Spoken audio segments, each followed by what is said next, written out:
سفیر ہے یہ، بدر منیر ہے یہ، روشن دماغ ہے یہ، روشن ضمیر ہے یہ، ان کی وفائیں پیاری، ان کی الحمد لله وكفى وسلام على عباده الذين اصطفى أما بعد فأعوذ بالله من الشيطان الرجيم بسم الله الرحمن الرحيم ولقد كرمنا بني آدم صدق الله العظيم اللهم صل على سيدنا محمد وعلى آل سيدنا محمد وبارك وسلم۔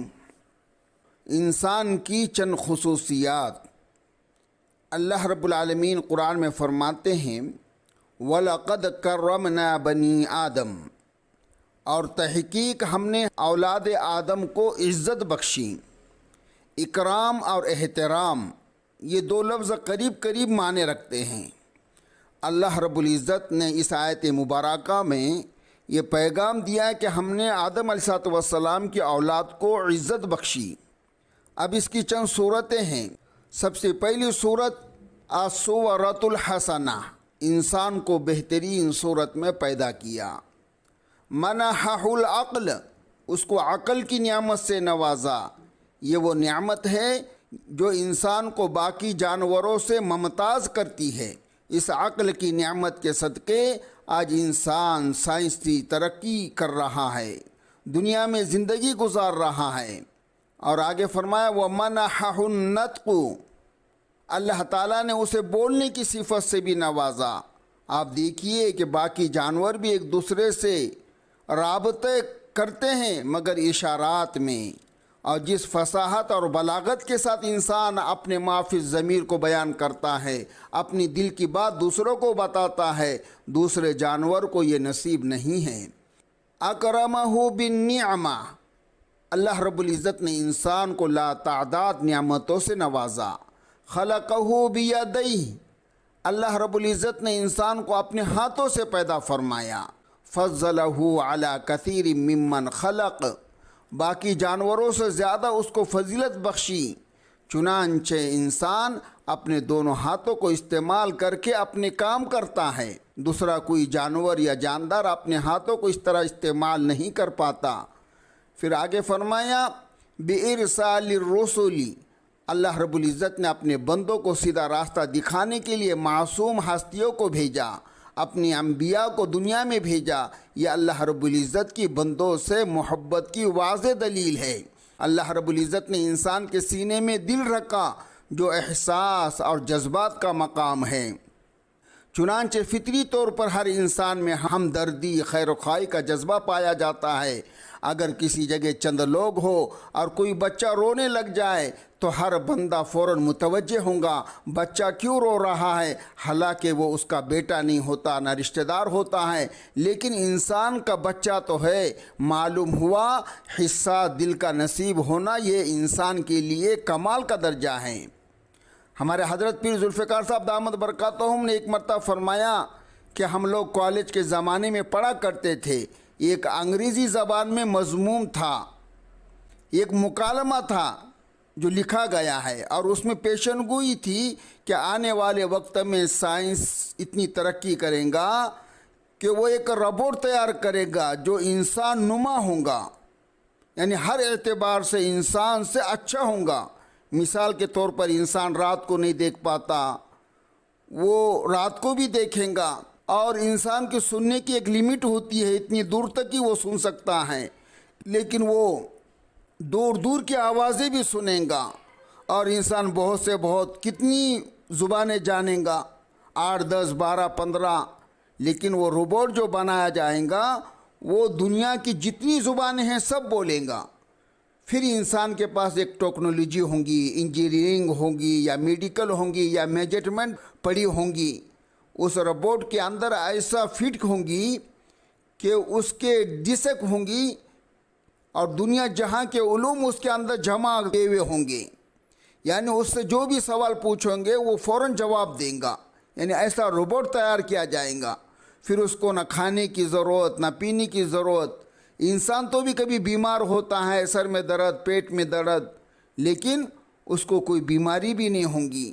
زنگ لگنے کا بھی ڈر نہیں ہوگا کیونکہ وہ اسٹیل کا بنا ہوا ہوگا، نہ خراب ہوگا نہ اس کو زنگ لگیں گا، 24 گھنٹے مسلسل کام کریں گا، اس قسم کا وہ رپورٹ تیار ہوگا۔ پھر وہ آگے وہ لکھتا ہے کہ یہ بندہ اللہ رب العزت کے سامنے دعویٰ کرے گا کہ اے پروردگار عالم، آپ نے بھی بندے بنائے، انسان بنائے، اور میں نے اس کے مقابلے میں روبوٹ بنایا ہے، تیار کیا ہے، میرا روبوٹ اس بندے سے کئی درجے بہتر ہے۔ اللہ فرمائیں گے کیسے؟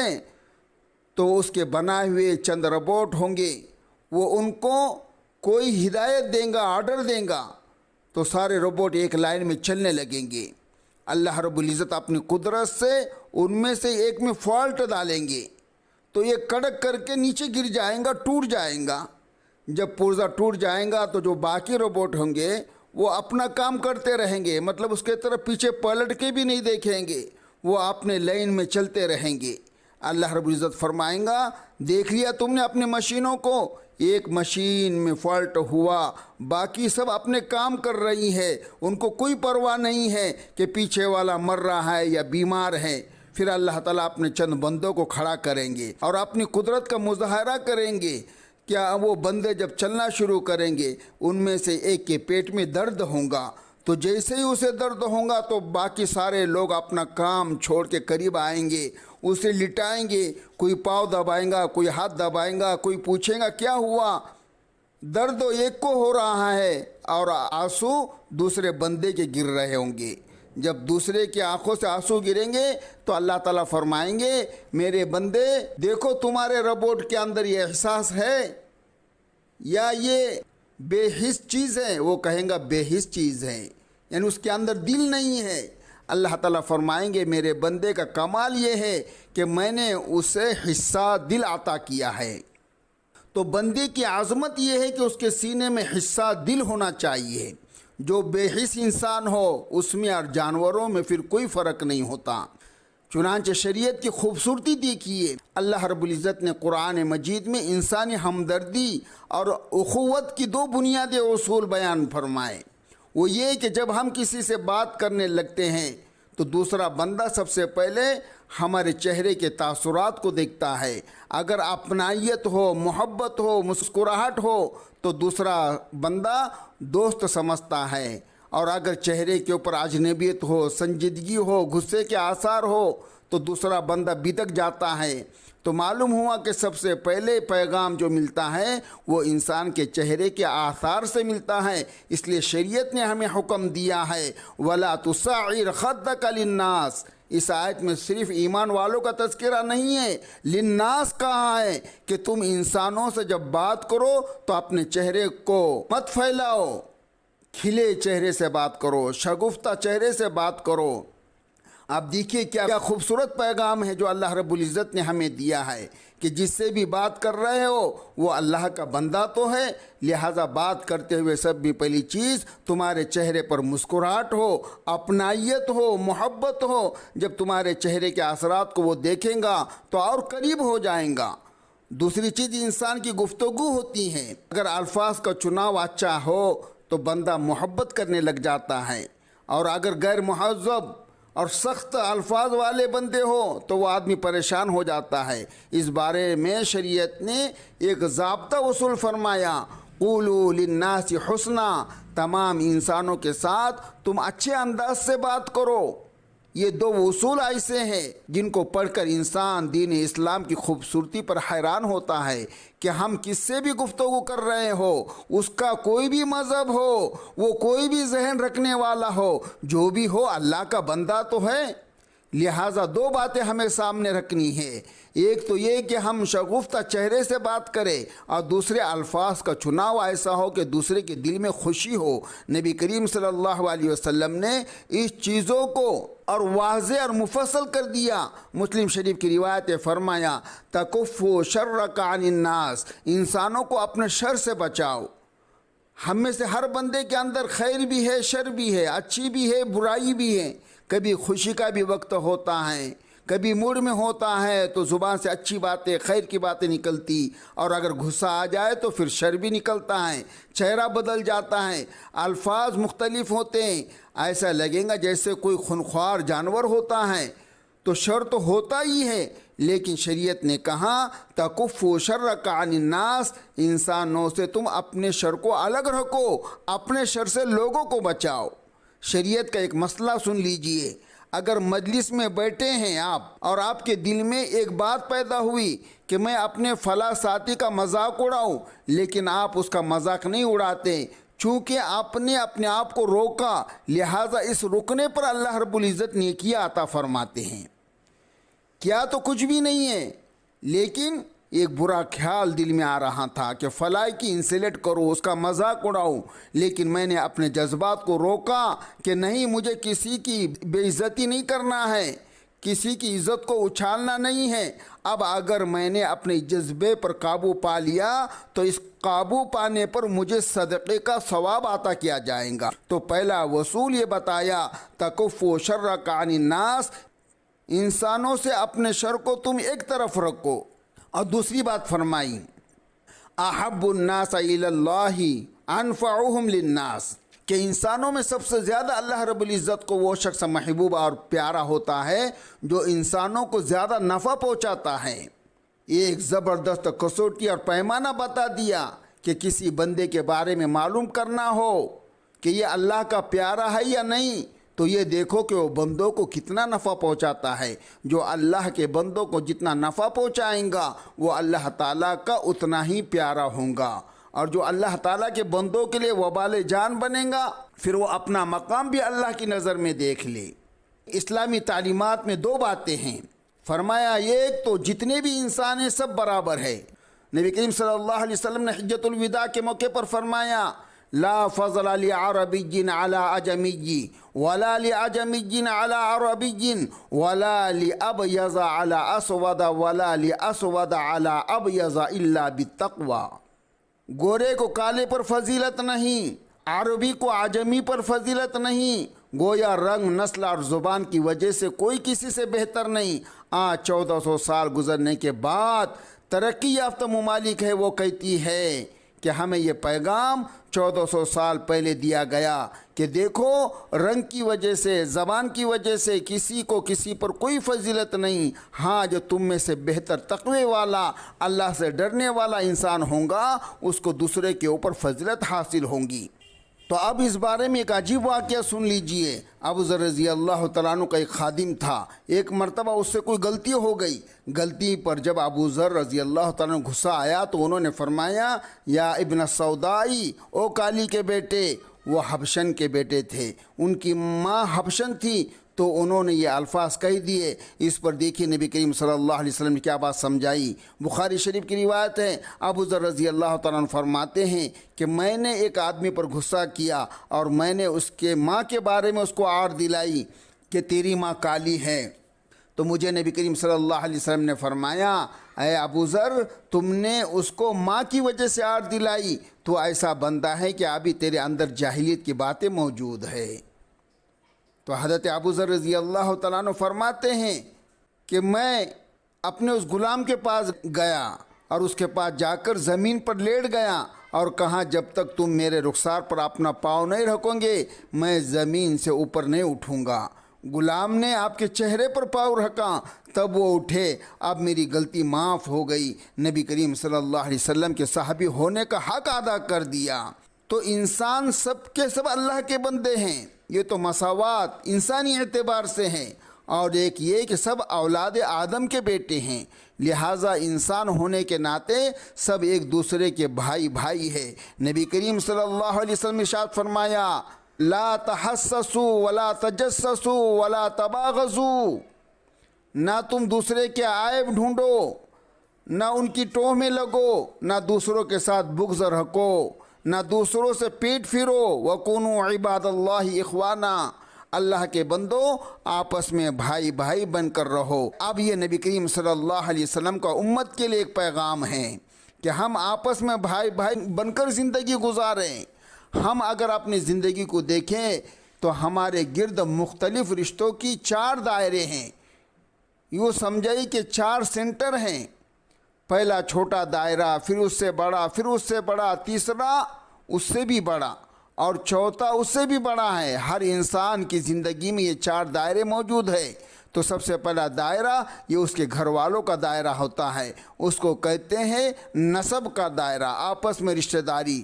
چنانچہ شریعت نے کہا جو آپس میں نسب کے رشتہ دار ہو وہ ایک دوسرے سے رشتہ داری کو جوڑو، اللہ تعالیٰ اس کو پسند فرماتے ہیں۔ شریعت نے گھر کے سب لوگوں کو ایک دوسرے کے ساتھ محبت و پیار کی زندگی گزارنے کی تعلیم دی ہے۔ اولاد کو ماں باپ کے حقوق سکھائے، ماں باپ کو اولاد پر شفقت سکھائی، ایک ایک فرد کے بارے میں شریعت نے فضیلت بتائی۔ ذرا سنیے، ماں کے بارے میں فرمایا الجنت تحت اقدام امہاتکم، جنت تمہارے لیے ماں کے قدموں کے نیچے ہیں۔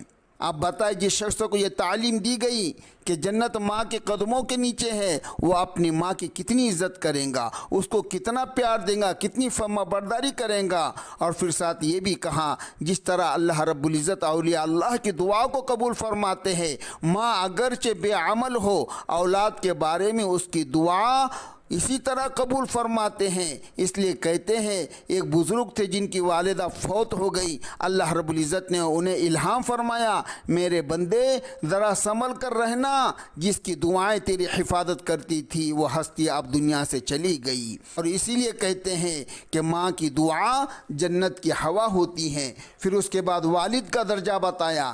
حدیث مبارک میں ہے کہ باپ کی خوشی میں اللہ رب العزت کی خوشی موجود ہوتی ہے۔ جس نے اپنے والد کو راضی کر لیا گویا اس نے اپنے پروردگار کو راضی کر لیا۔ کیا مقام دیا ہے باپ کا شریعت میں۔ پھر میاں بیوی کا تعلق ہے تو خاوند کے بارے میں نبی کریم صلی اللہ علیہ وسلم نے فرمایا اگر میں کسی کے سامنے سجدہ کرنے کی اجازت دیتا تو میں بیوی کو حکم دیتا کہ اپنے خاوند کو سجدہ کرے، تو خاوند کا اتنا اونچا مقام بنا دیا۔ پھر بیوی کا معاملہ آیا، شریعت نے کہا خیرکم خیرکم لأہلی، تم میں سے سب سے بہتر وہ ہے جو تم میں سے اپنی بیوی بچوں کے لیے بہتر ہو۔ پھر اس کے بعد بیٹا بیٹی کا درجہ ہے۔ نبی کریم صلی اللہ علیہ وسلم نے بیٹا اور بیٹی کا رشتہ شریعت نے بتا دیا۔ شریعت نے بیٹے کے بارے میں فرمایا، طبرانی کی روایت ہے، نبی کریم صلی اللہ علیہ وسلم نے فرمایا ریح الولد من ریح الجنہ، کہ باپ اپنے بیٹے کو محبت سے اگر بوسہ دے دے تو بوسہ دیتے ہوئے جو اس کے بیٹی کی مہک محسوس ہوتی ہے، بیٹے کے جسم سے جو خوشبو آتی ہے، فرمایا بیٹے کے جسم کی خوشبو جنت کی خوشبوؤں میں سے ہے۔ اگر یہ سمجھ لیا جائے تو انسان بچے سے کتنی محبت کا اظہار کرے گا۔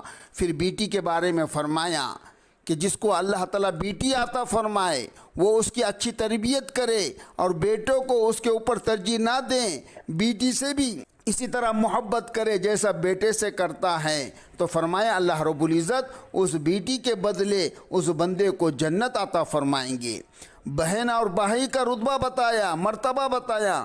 چنانچہ بھائی کو کہا کہ دیکھو بہن تمہارے لیے ناموس ہے، اس کا بوجھ زندگی بھر تم کو اٹھانا ہے، اور بہن کو کہا کہ دیکھو تم کو بھائی سے محبت رکھنی ہے۔ یہ محبت ایسی ہے، ایک مرتبہ ایک حاکم وقت نے ناراض ہو کر ایک عورت کے خاوند کو اور اس کے بیٹے کو اور بھائی کو تینوں کو گرفتار کر لیا اور اس نے حکم دیا کہ ان تینوں کو قتل کر دیا جائے۔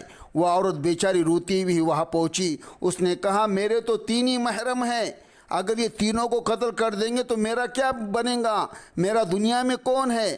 تو اس وقت کا جو بادشاہ تھا اس نے کہا اچھا تم ان تینوں میں سے ایک کو پسند کر لو، منتخب کر لو، تو ہم ایک کو چھوڑ دیں گے، باقی 2 کو قتل کریں گے۔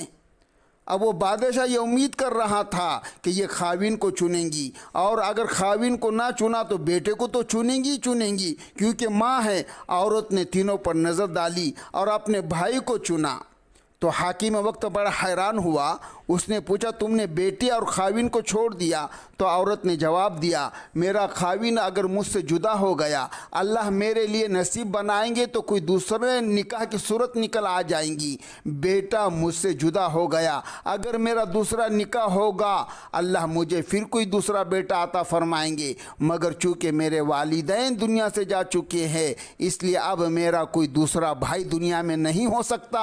اس عورت کا جواب اس بادشاہ کو اتنا پسند آیا اس نے ان تینوں مردوں کو چھوڑنے کا حکم دے دیا۔ اس لیے شریعت نے کہا بہن بھائی جو سگے ہیں وہ بھی ایک دوسرے کے ساتھ محبت کی زندگی گزارے۔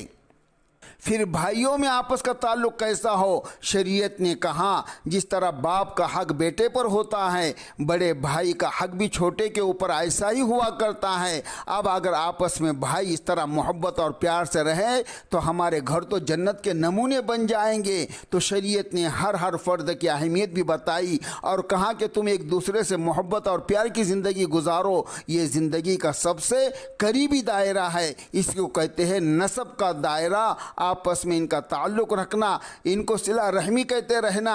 حدیث مبارکہ میں ہے جو بندہ صلہ رحمی کرتا ہے یعنی اپنے نسبتی خون کے رشتے کے ساتھ اچھا اور محبت کا سلوک رکھتا ہے اللہ تعالیٰ اس بندے کی رزق میں اور اس کی عمر میں برکت عطا فرماتے ہیں۔ ایک حدیث میں ہے کہ جو بندہ رشتہ داروں کو جوڑتا ہے اللہ تعالیٰ اس بندے سے اپنا رشتہ جوڑتے ہیں۔ تو دیکھیے ان رشتے ناتوں کو جوڑنا اللہ کو کتنا پسند ہے۔ اس کے بعد ایک دوسرا دائرہ ہے اس کو کہتے ہیں جیران یعنی پڑوس کا دائرہ۔ شریعت نے کہا جہاں تمہارا گھر ہے اس سے 40 گھر سیدھے طرف ڈاوے طرف آگے اور پیچھے جو ایک محلہ بن جاتا ہے یہ تمہارے پڑوسی ہے۔ ان پڑوسی کے ساتھ بھی پڑوس ہونے کی وجہ سے تمہارا ایک تعلق ہے اس کو کہتے ہیں جیران یعنی پڑوس کا رشتہ۔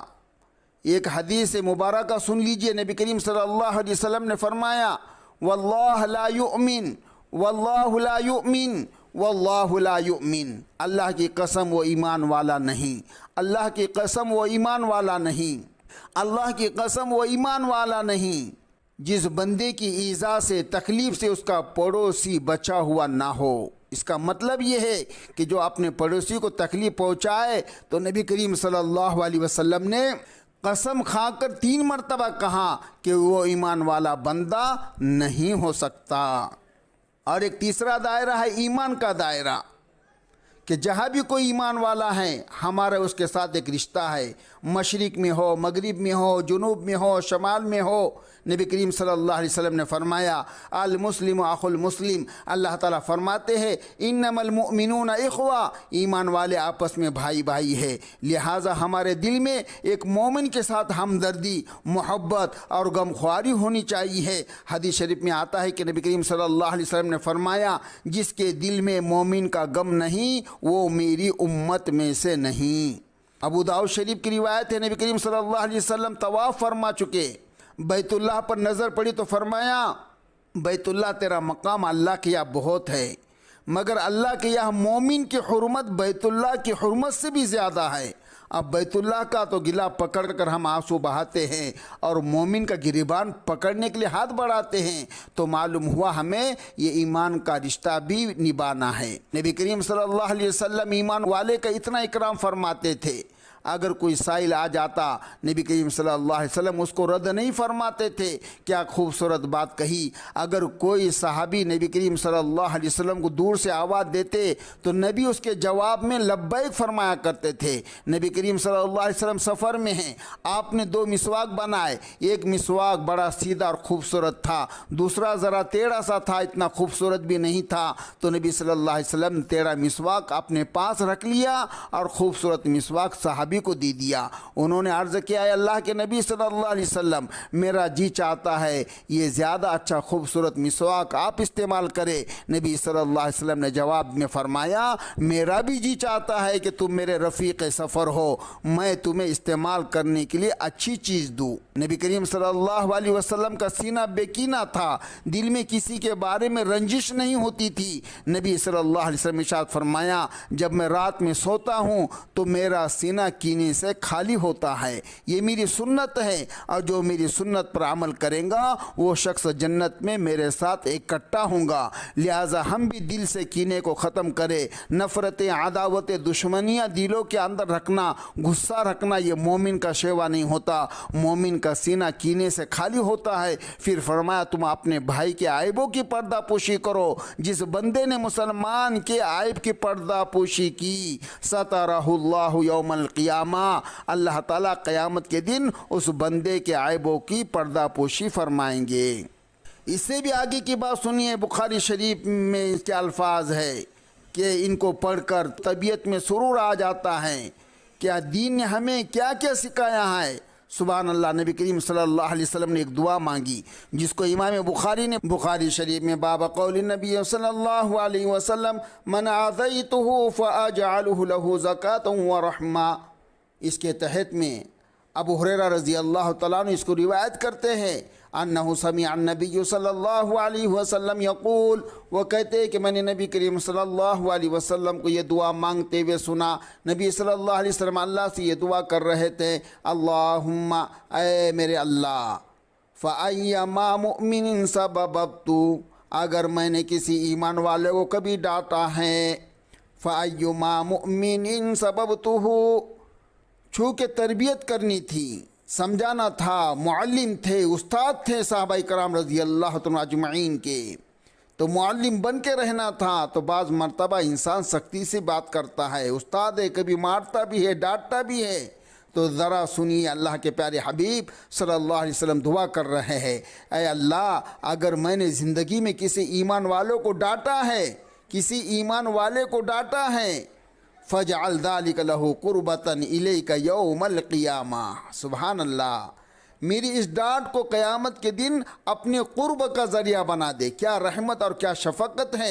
اول تو اللہ کے حبیب صلی اللہ علیہ وسلم رحیم و کریم تھے، اور اگر کبھی کسی کو ڈانٹا بھی تو اس کے لیے بھی دعا مانگی، اے اللہ میری اس ڈانٹ کو بھی اپنے بندے کے لیے قرب کا ذریعہ بنا دے۔ ایک اور بات ہے، بخاری شریف کی روایت ہے، باب قول النبی صلی اللہ علیہ وسلم من ترک مالا لأہلہ، اس کو ابو ہریرہ رضی اللہ تعالیٰ عنہ روایت کرتے، فرماتے کہ نبی کریم صلی اللہ علیہ وسلم نے ارشاد فرمایا، انا اولا بالمؤمنین من انفسہم، میں مومنوں کو ان کی جان سے بھی زیادہ محبوب ہو۔ فمن ماتا، جو کوئی ایمان والا مرا، وعلیہ دین، اور اس کے اوپر قرضہ ہو، ولم یترک وفاء، اور اس نے وراثت میں کوئی مال نہیں چھوڑا، فعلینا قضاء، نبی کریم صلی اللہ علیہ وسلم نے فرمایا اس کا قرضہ ہم ادا کریں گے۔ سبحان اللہ، آج کوئی بندہ مر جاتا ہے تو لوگ یتیموں کا حق کھا جاتے ہیں، جائزات سے محروم کر دیتے ہیں، آپس میں ایک دوسرے کے ساتھ جھگڑتے ہیں۔ اللہ کے حبیب صلی اللہ علیہ وسلم کا معاملہ دیکھو، فرمایا جو مومن فوت ہو جائے اور اس کے ذمے قرض ہو مگر اس کی وراثت اتنی نہیں ہے، فعلینا قضاء، تو اس بندے کا قرضہ میرے ذمے ہے، میں ادا کروں گا۔ ومن ترک مالا، اور جو بندہ اس طرح مرا کہ اس نے مال چھوڑا ہے، فلیورثتی، اس کے مال کو اس کے ورثہ میں تقسیم کیا جائے گا۔ یعنی اگر وہ قرض دار مرا ہے، مال نہیں چھوڑا، تو اس کا ذمہ میرے اوپر ہے کہ میں قرضہ اس کا ادا کروں گا، اور جس نے مال چھوڑا ہے تو اس کے مال کو وارثوں میں تقسیم کر دیا جائے گا۔ تو مال اس کے وارثوں میں تقسیم ہوگا۔ نبی کریم صلی اللہ علیہ وسلم نے فرمایا قرضہ میں ادا کروں گا۔ ہے کوئی مجمع میں نیت کرنے والا کہ میں اپنے مسلمان بھائی کے ساتھ ایسی محبت کا تعلق رکھوں گا، یہ آسان کام نہیں ہے، اس کے لیے بڑا دل چاہیے، بڑا حوصلہ چاہیے۔ ہم تو ذرا سی بات پر اس کو ایسے دیکھتے ہیں جیسے کہ پتہ ہی نہیں کیسی دشمنی ہو۔ اللہ کے حبیب صلی اللہ علیہ وسلم نے رافت و رحمت کا سبق دے دیا کہ دیکھو جو انسان ہے اور اس نے کلمہ پڑھا وہ تمہارا بھائی ہے، اب تمہاری اس کے ساتھ اتنی ہمدردی ہونی چاہیے کہ قرضہ چھوڑ کے اگر وہ چلا گیا تو اس کا قرضہ بھی تم ادا کرو گے، اللہ کے یہاں تمہیں اس کا اجر ملے گا۔ اس کو کہتے ہیں اللہ کے بندوں کے ساتھ اللہ کے لیے محبت کرنا. نشہ پلا کے گرانا تو سب کو آتا ہے، مزہ تو تب ہے گرتوں کو تھام لے ساقی. نبی کریم صلی اللہ علیہ وسلم کی شان مبارکہ تھی، وہ نبیوں میں رحمت لقب پانے والا، مراد غریبوں کی برلانے والا، غریبوں کا ملجا، یتیموں کا ماوا، خطا کار سے درگزر کرنے والا. آج نبی کریم صلی اللہ علیہ وسلم کی امت ہونے کے ناطے ہمیں چاہیے کہ ہم بھی ایسا حصہ دل پیدا کرے کہ جو دوسروں کو محبتیں دینے والا ہو، پیار دینے والا ہو، خوشیاں دینے والا ہو. سلام اس پر کہ جس کے گھر میں چاندی تھی نہ سونا تھا، سلام اس پر کہ ٹوٹا بوریا جس کا بچھونا تھا، سلام اس پر کہ جس نے خون کے پیاسوں کو کبائیں دیں، سلام اس پر کہ جس نے گالیاں سن کر دعائیں دی، سلام اس پر کہ جس نے فضل کے موتی بکھیرے ہیں، سلام اس پر بروں کو جس نے فرمایا کہ میرے ہے، سلام اس پر بروں کو جس نے فرمایا کہ میرے ہے. اچھوں سے تو ہر کوئی محبت کرتا ہے. نبی صلی اللہ علیہ وسلم نے فرمایا تم بروں سے بھی محبت کرو، آخر وہ ہیں تو اللہ ہی کے بندے. اللہ کے بندے ہونے کی نسبت سے ان سے محبت کرو. اللہ رب العالمین ہمیں جو اللہ کے رسول نے جو احکامات بتائے اس پر عمل کرنے کی اور ہمیں دنیا میں محبتیں بانٹنے کی توفیق عطا فرمائے.